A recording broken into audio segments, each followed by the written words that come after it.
Hello and welcome once again. In today's video, we're going to be talking about whether you can get into college with a GED.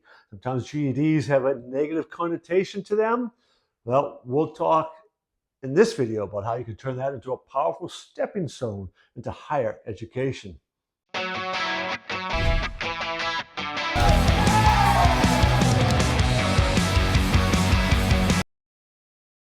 To answer the question, how can you get into college with a GED?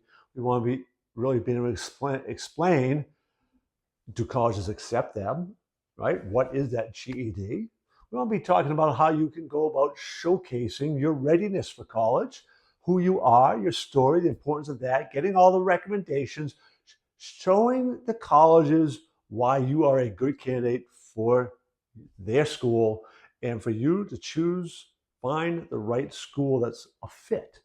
We'll talk about all that in this video.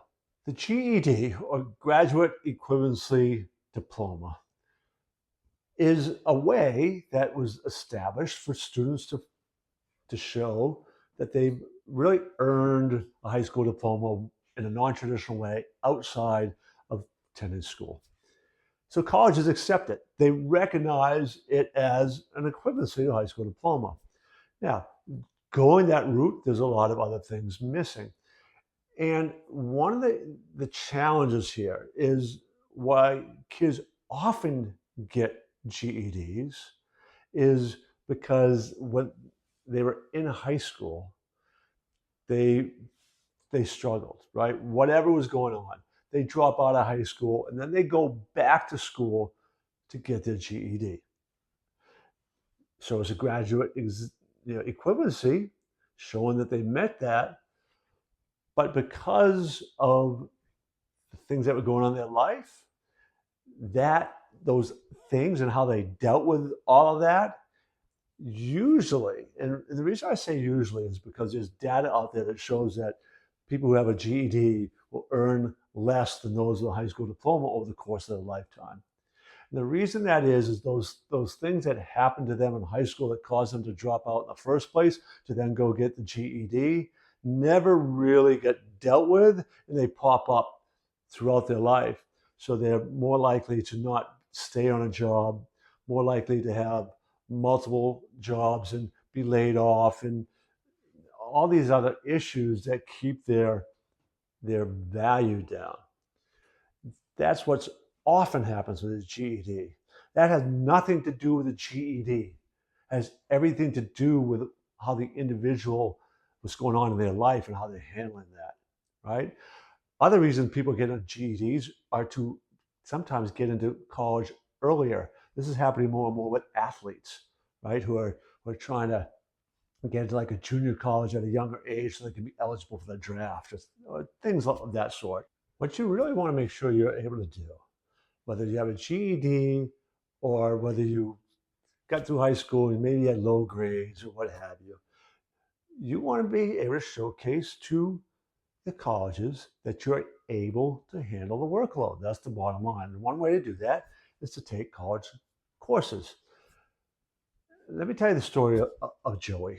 So Joey had a really rough home life, right? And he was essentially on the streets for most of his high school. So he didn't finish high school. By the time he's 19 and he'd been working odd jobs here and there, he realized that he wanted his education. He realized what he was missing. He became motivated. Right? So his first step in that process was to go and get his GED, which he did. Then it was to prove at the local community college that he was able to. So he took a couple courses at the local community college while he was still working. Then he was able to apply to the local university as a full-time student, which he did, and he got in. And he was a little bit older, right, at this point. He's like 21 when he started school. But that GED did not keep him from getting into college, right? That GED actually, in this case, showed his desire and his resiliency, given his story, on why he was a really good candidate to get into this local university. So the reason Joey was able to get into the local university, which had a pretty good reputation in terms of academics and all, despite having been a high school dropout and then going to get his GED, was that story, right? When he told the story about being on the streets, about surviving on the streets, working, living in homeless shelters, living literally on doorsteps of businesses, wherever he could find a place, and coming to realize the importance of education, going on his own to get his GED, then going on his own to register and paying for these couple courses at a local community college and getting A's in those classes. So when he goes to apply to the local university, he tells that story and he shows those A's. Wow, of course they're going to let him in. That story sells. So put yourself in that counselor's position, college counselors, as Joey is beginning to put his application stuff in. All right, no transcripts, but he's got his GED. He's got his story. That's a pretty impressive story.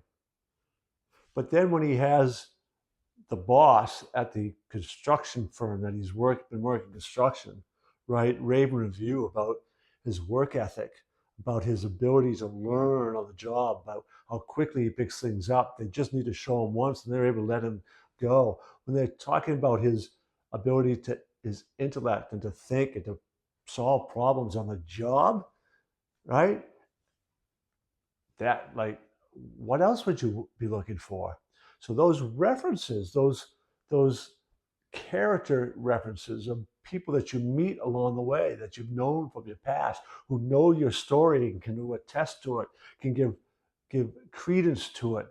Those are powerful, powerful forms. And what Joey did, he got them, not provide a letter, but also in the letter, he referred them to their video testimonial so that they could check out the video, which they did, and that made it that much more powerful. There's an interesting data point from the National Student Clearinghouse in 2020 that said that over 40% of those with a bachelor's degree, getting a bachelor's degree, over 40% had started at a community college, right? So this idea of finding other path and finding the right fit is really important, because what happens in a lot of those cases is those students begin to prove themselves, get their feet wet, so to speak, and then they can kind of find a college that really works for them. And there is a growing trend to have older freshmen come into colleges. The alternative, and they typically don't live on campus the same way the others do, but they are bringing something to these colleges. Now, it is really important for you to figure out what that fit is.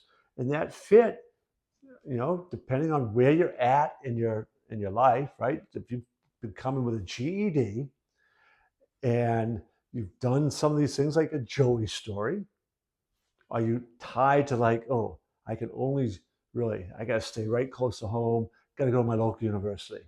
Or can you go away? And when you go to the school, well, what are your needs there? What are you looking for from a cultural standpoint? What are you looking for from in terms of the experience of college, right? That will help you decide what it is that you want and looking for. Do you need to work at the same time? What are your skills for that?